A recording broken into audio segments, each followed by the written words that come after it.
As a child, I was very creative. I loved to bake, I loved to paint, and I made my own doll furniture out of matchboxes. I mean, you name it, I was always creating. I grew up in Lake Tahoe, lived there for 30 years. Being able to go out my back door and go hiking and just be in such a beautiful place, it was just really special to grow up there. My mom is such a nurturer, and my dad was an artist, and together they just gave me this environment of do whatever you want, do dance class. They made it happen, and so I was able to try everything I wanted to, and you know, they never said, oh, you can't do that. They grew up with not a lot. They grew up in families where they worked in the fields and picked fruit when they were little kids. So knowing that they came from that and opened successful businesses, and I watched that happen, and then they helped me to do that, is just so awesome to me.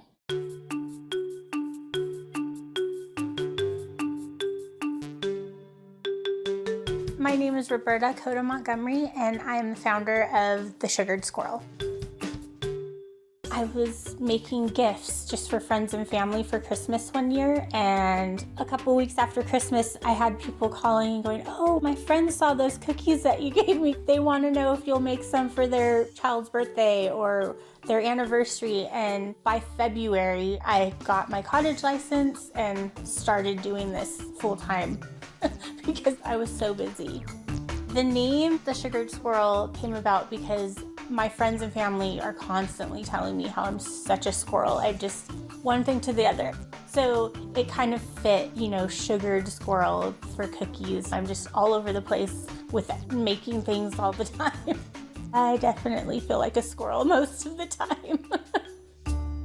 Usually when I get an order, I'll ask for a theme and maybe an invitation or some of the stationery they're using, and then I go from there.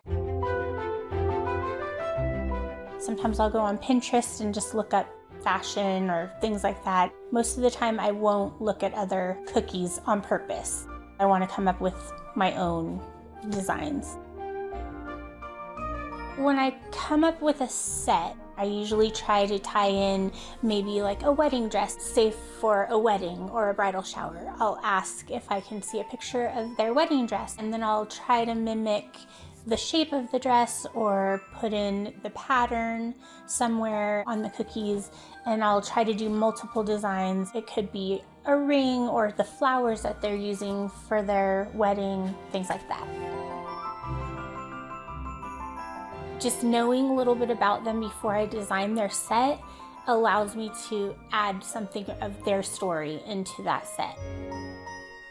They're just cookies, but they're also special for that event. That's part of what I love about making the cookies. I usually start by making my icing depending on how many orders I have. Usually it's about 5 pounds of icing at a time, and then I'll move on to my colors. I fill all of my icing bags. I usually don't use tips in my icing bags, but if I'm doing a floral or something like that, then I will use a special tip for that. I always weigh my ingredients. I don't use measuring cups because it's a little more exact that way. Once I roll out my dough and cut out my shapes, I always freeze them for about 10 minutes before putting them into the oven so that they don't spread as much. I bake all of my cookies on perforated silicone mats, and that helps them not spread also. After that, I let them cool for a few minutes, and then I transfer them to parchment paper lined sheets. Once they're cool and ready to go, then I start decorating.